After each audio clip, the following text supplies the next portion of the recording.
Halo teman-teman investor, di video kali ini kita akan membahas salah satu saham yang menurut saya memiliki potensi dividen yield terbesar di bursa kita. Nah, selain memiliki potensi dividen yield yang besar, kira-kira sekitar 18% mungkin ya hitungan saya.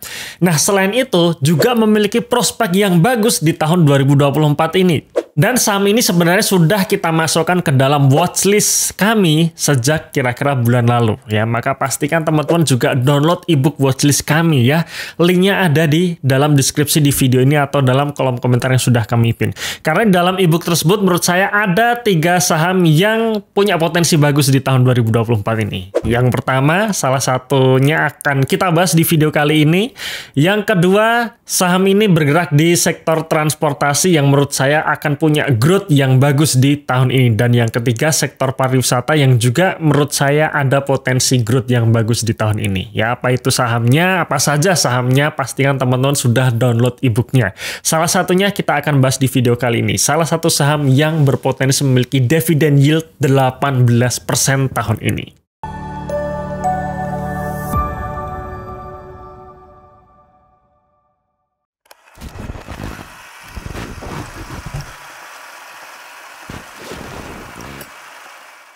Ya, di video kali ini kita akan bahas mengenai saham Bukit Asam, PT Bukit Asam atau saham dengan kode emiten PTBA. Kenapa PTBA menurut saya menarik?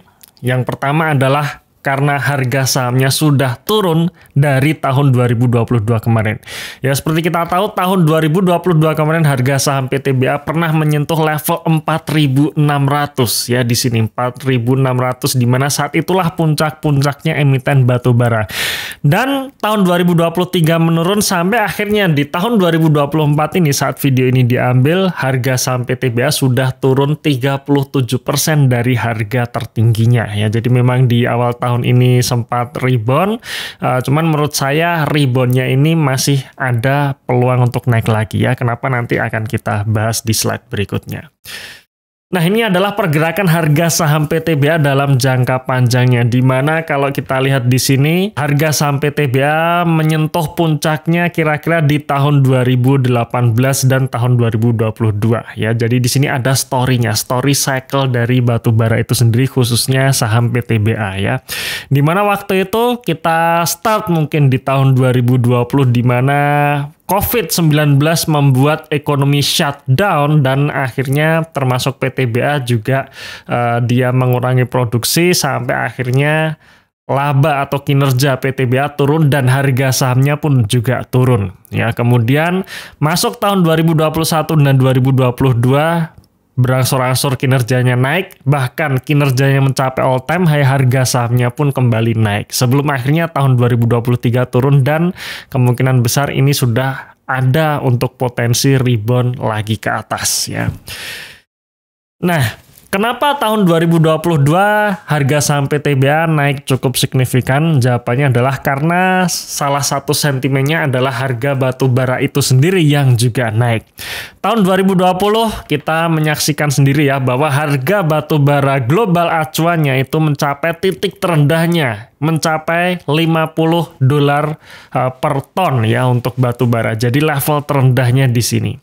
Seiring berjalannya waktu masuk tahun 2021 dan 2022 saat ekonomi mulai kembali naik ya, alias sudah ada pelonggaran, kemudian ekonomi berjalan lagi, demand akan energi akhirnya ada lagi. Di sisi lain supply-nya ini masih terbatas ya, karena yang namanya perusahaan untuk produksi batubara itu butuh waktu. Setelah ditutup tiba-tiba ada permintaan gede yang nggak langsung ada barangnya kan gitu kan, butuh proses dan waktu yang cukup untuk memproduksi batubara itu sendiri. Akhirnya demand lebih besar daripada supply sehingga harga batubara tiba-tiba naik ya, naik sangat signifikan di mencapai level tertingginya di kisaran sekitar $440 per ton. Sebelum akhirnya tahun 2023-nya jatuh dan sampai saat ini harga batubara bertengger di harga sekitar 120-an dolar per tonnya ya, atau menuju new normal baru. Nah, yang harus kita ketahui kenapa di tahun 2023 kemarin harga batu bara turun. Ya, sebelumnya di tahun 2022 kita pun ya melalui komunitas kami di Investor ini, kita juga mengadakan webinar waktu itu di akhir tahun 2022. Bagaimana kira-kira prospek batu bara di tahun 2023. Di situ kita menyimpulkan bahwa kemungkinan akan koreksi. Koreksi, tetapi waktu itu koreksinya ya tidak sedalam seperti tahun lalu ya. Jadi tahun lalu itu koreksinya benar-benar bukan hanya koreksi tapi jatuh, itu di luar prediksi banyak orang. Ya waktu itu kita mencanakan atau kita memprediksi koreksi ya kira-kira turun tapi tidak sedalam sekarang. Alasannya ada beberapa hal. Yang pertama mengenai supply and demand-nya ini sudah seimbang. Ya, jadi ketika permintaan batu bara itu sudah makin besar ya saat tahun 2022, kemudian para produsen batu bara ini juga berlomba-lomba untuk memproduksi batu bara, membuat supply and demand-nya seimbang. Nah, itu kira-kira tahun 2022 lalu prediksi hampir rata-rata semua ekonom seperti itu. Tapi apa yang terjadi ternyata tidak sesuai dengan skenario, di mana tahun 2023 terjadi oversupply. Yang di mana oversupply ini adalah supply lebih gede dibandingkan permintaan. Jadi permintaannya turun, tetapi supply-nya naik, membuat harga batu bara itu turun. Nah, kenapa permintaannya menurun? Ada beberapa hal. Yang pertama, naiknya suku bunga Fed.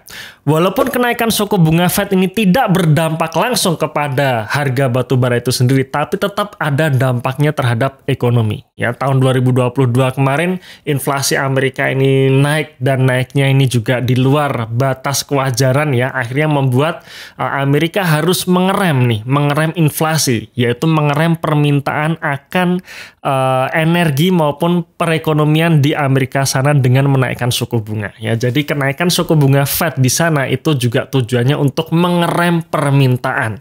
Nah, itu yang pertama, dan ini memang dampak yang tidak langsung. Nah, lalu apa yang membuat harga batu bara ini akhirnya juga turun sangat signifikan tahun 2023 lalu? Yang dimana dampak langsungnya ini diakibatkan oleh apa? Yaitu dampak langsungnya adalah akibat ekonomi China yang kolaps. Kita tahu tahun 2023 kemarin China mengalami krisis, di mana krisis diawali oleh bangkrutnya salah satu perusahaan properti terbesar di China waktu itu ya, yaitu Evergrande, yang membuat China akhirnya kolaps ya. China masuk ke jurang krisis. Otomatis ketika China kolaps, maka permintaan energi pun itu juga turun ya. Jadi ekonomi turun, banyak PHK di sana, ekonomi lesu di sana, permintaan energi pun turun di sana, dan akhirnya harga batu bara juga turun. Nah, kenapa China sangat memberikan dampak terhadap penurunan harga batu bara? Karena China merupakan konsumen terbesar batu bara di dunia saat ini.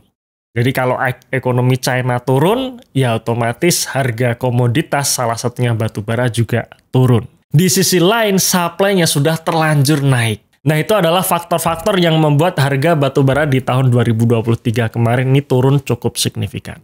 Lalu bagaimana prospek di tahun 2024 ini? Menurut saya ada dua hal yang perlu kita perhatikan, di mana dua hal ini menurut saya bisa men-trigger harga batu bara. Yaitu adalah kebalikan dari dua hal di awal tadi ya. Yang pertama adalah kita menunggu menurunnya suku bunga Fed. Memang sekali lagi ini tidak berdampak langsung terhadap kenaikan harga batu bara, tapi secara ekonomi keseluruhan penurunan suku bunga Fed itu memberikan dampak yang bagus untuk ekonomi. Ya, ekonomi mampu berjalan lebih agresif lagi, permintaan akan energi akan ada lagi. Itu yang pertama. Kemudian yang kedua, membaiknya ekonomi China. Sejak China terkena krisis, stimulus yang diberikan oleh China mulai tahun ini ya, akhir tahun kemarin sampai tahun ini cukup deras, dan ini harapannya adalah bisa men-trigger ekonomi China untuk pulih. Dan nanti ketika ekonomi China pulih, maka permintaan energi pun juga akan naik, dan ini bisa men-trigger kenaikan harga batu bara. Jadi untuk tahun 2024 ini yang kita perhatikan adalah dua hal ini saja ya untuk men-trigger kenaikan harga batu bara. Dan menurut saya harusnya dua hal ini akan terjadi di tahun ini ya, harapannya seperti itu. Oke, sekarang kita bahas mengenai PTBA-nya. Kenapa menurut saya PTBA di tahun 2024 ini memiliki prospek yang bagus ya. Yang pertama, tadi sudah saya sampaikan bahwa ada potensi kenaikan harga batu bara di tahun 2024 ini. Nah, itu yang pertama ya sentimennya. Kemudian yang kedua, kita lihat untuk potensi kinerja PTBA di tahun 2024 ini. Kita bahas dulu mengenai daftar pemegang saham ya, di mana kalau teman-teman lihat di sini bahwa 65% PTBA itu dikuasai oleh MinID atau PT Mineral Industri Indonesia, yang di mana MinID ini adalah holding pertambangan yang dimiliki oleh pemerintah Indonesia alias BUMN. Kemudian publik memiliki 33,7% kepemilikan saham PTBA. Nah, selanjutnya kita lihat wilayah operasional untuk PTBA sendiri ya. Di sini teman-teman bisa lihat, mungkin bisa di pause kemudian bisa dibaca satu persatu karena tidak mungkin akan saya jelaskan satu persatu terlalu lama, tapi intinya adalah mengenai coal resources dan coal reserve ini, di mana total dari cadangan yang dimiliki oleh PTBA ya, cadangan batubara yang dimiliki oleh PTBA mencapai 8 miliar ton. Yang dimana produksi setiap tahun PTBA ini hanya sekitar 37 juta ton, alias hidupnya masih lama ya. Jadi nggak perlu khawatir nanti akan kehabisan batu bara untuk PTBA, tidak, alias ini masih panjang hidupnya. Nah, ini sekilas performance dari PTBA untuk tahun 2022 sendiri, di mana semua kinerjanya menurun ya. Revenue-nya menurun 10%. Menjadi 38,5 triliun. Net profit-nya menurun 51%. Ya, menjadi 6,1 triliun dari tahun 2022 saat kinerjanya mencapai puncak itu sekitar 12,6 triliun laba bersihnya. Ya, jadi semua menurun, average selling price-nya menurun dan sebagainya. Kenapa kinerjanya menurun? Salah satu faktornya ya tadi ya, harga batubara yang menurun tahun 2023 kemarin. Nah, ini sekilas mengenai sales volume ya. Jadi volume penjualan dari PTBA itu sendiri ya. Dimana kalau kita lihat untuk tahun 2023 kemarin PTBA berhasil melakukan penjualan ya. Volume penjualannya mencapai 37 juta ton dan ini naik ya, naik 17% dibandingkan tahun 2022. Nah, jadi teman-teman bisa lihat di sini bahwa sebenarnya secara quantity itu naik untuk tahun 2023. Cuman karena harganya yang jatuh dan jatuhnya harga ini tidak mampu, maksud saya adalah kenaikan volume atau kenaikan kuantiti penjualan ini tidak mampu mengimbangi dengan adanya penurunan harga batubara itu sendiri, membuat kinerjanya turun ya. Jadi di sini sebenarnya secara kuantiti itu bagus, secara produksi itu naik, tapi karena harganya jatuh membuat kinerjanya turun. Lalu bagaimana untuk tahun 2024 ini? Nah, tahun 2024 maksud saya adalah manajemen mentargetkan untuk kenaikan dari volume penjualan batubara, di mana volume produksinya ditargetkan naik menjadi 41,3 juta ton dan volume penjualannya naik menjadi 43,1 juta ton, yang dimana ini artinya naik 17%. Nah, jadi di sini kita bisa ancang-ancang ya bahwa tahun 2024 rencana secara volume penjualan targetnya adalah naik 17%. Nah, tinggal satu hal ini nih, harga batubara itu naik. Kalau harga batubara naik, ya otomatis kinerja di tahun 2024 ini kemungkinan besar naik atau lebih tinggi dibandingkan tahun 2023 kemarin. Nah, ini adalah kinerja PTBA tahun 2023 kemarin ya, yang dimana tadi sempat kita singgung sedikit ya, pendapatannya turun 10%, laba brutonya turun 49%, dan laba bersihnya turun 51%. Dan ini adalah histori kinerja PTBA, baik itu pendapatan maupun laba bersih dalam jangka panjangnya. Dimana puncak kinerja PTBA terjadi tahun 2022 kemarin, ya, di mana salah satu faktornya adalah harga batubara yang naik. Di sisi lain sebenarnya volume penjualannya juga naik. Tahun 2023 volume penjualan masih naik, tapi sayangnya harga batubara turun membuat kinerjanya turun. Tapi dengan sekilas analisa tadi bisa kita proyeksikan ya bahwa untuk tahun 2024 ini ada potensi kenaikan kinerja untuk PTBA. Dan ini yang juga membuat saya menarik ya, dimana kenapa bisa kita katakan kenapa di awal tahun 2024 ini harga saham PTBA juga sudah mulai naik ya, sudah mulai naik. Salah satunya adalah kinerja kuartal 4-nya ini di atas ekspektasi market. Kinerja kuartal 4 untuk tahun 2023 PTBA ternyata naiknya signifikan. Pendapatannya naik 20% secara kuartalan ya. Jadi ini hitungannya adalah secara kuartalan, dan laba bersihnya naik 132% secara kuartalan ya. Dimana waktu itu market ya kira-kira memproyeksikan bahwa di kuartal 4 2023 kenaikannya tidak begitu signifikan atau bahkan tetap. Tapi ternyata naik, dan ini membuat harga saham PTBA untuk awal tahun ini sudah mulai bergerak naik. Dan harapannya kenaikannya berlanjut seiring dengan perbaikan kinerja PTBA untuk tahun 2024 ini. Dan yang nggak kalah menarik adalah mengenai dividennya ya. Jadi untuk PTBA sendiri secara histori rata-rata dividen payout rasionya kurang lebih sekitar 100% ya.